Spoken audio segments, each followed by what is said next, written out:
Sans toi, après avoir ramassé les pommes de terre, rangé les tomates dans les cajots et libéré les bras fragiles du pommier, j'allume une cigarette et je m'assois, à côté de la plate-bande de basilic. Mes narines larges ouvertes, je regarde longtemps les bougies blanches et odorantes du basilic en fleurs, et je coule lentement au fond du bourdonnement des abeilles, en léchant le goût du miel, pas encore mûr, collé sur mes lèvres. Le soleil se couche dans le noyer, un lézard traverse en courant la muraille et ma peau respire. Libérée de toi, à la lisière de cet après-midi de fin août, à la lisière d'un poème où tu n'es pas.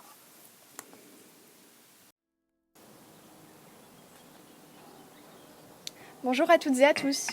Aujourd'hui, j'aimerais vous parler de la poétesse Aksinia Mihajlova, et plus particulièrement de son recueil Ciel à perdre. Aksinia Mihajlova est née en 1963 en Bulgarie, où elle vit toujours. Elle est donc poétesse, lectrice dans une maison d'édition bulgare, mais aussi traductrice.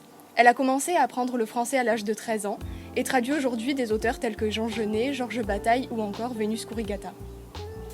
Aksinia Mihajlova a écrit 6 recueils de poèmes en bulgare, puis en 2014 est paru aux éditions Gallimard son recueil de poèmes Ciel à perdre, directement écrit en français et récompensé par le prix Apollinaire. Ensuite, en 2019, elle a écrit un second recueil directement en français, toujours publié chez Gallimard, qui s'appelle Le baiser du temps, et qui a aussi été récompensé par un prix, cette fois-ci le prix Max Jacob étranger 2020. Je vais maintenant vous présenter Ciel à perdre. Le recueil est composé de 5 parties et d'une 60aine de poèmes. Le thème principal est l'amour, on y retrouve des sentiments heureux tels que la passion ou l'espoir, mais aussi toutes les déconvenues de l'amour, comme la trahison, l'absence ou encore la séparation. Aksinia Mihajlova écrit tous ses poèmes en vers libre.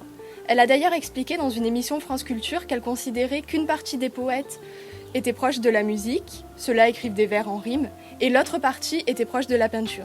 Et c'est dans cette seconde catégorie qu'elle classe ses poèmes. On retrouve d'ailleurs dans ses poèmes de très belles métaphores. Par exemple, dans Saison de chasse, elle écrit par rapport au soleil « Le renard fauve du coucher s'est allongé sur l'horizon ». Aksinia Mihajlova utilise les gestes du quotidien, mais aussi la nature, pour évoquer l'amour et surtout celui qu'elle aime, comme on peut le voir dans Sans toi, le poème que j'ai lu en début de vidéo. Je trouve que l'on retrouve cet aspect très pictural dans ce poème, on peut facilement se représenter ce jardin de fin d'été. Ce que je trouve aussi très beau, c'est que l'on peut voir le rapprochement entre l'amour et la vie quotidienne. Au début du poème, on voit qu'elle termine une tâche, qu'elle s'en libère, et à la fin du poème, c'est d'un amour passé dont elle se sent libérée. J'ai adoré ce recueil de poèmes et je vous invite vivement à le découvrir. À bientôt!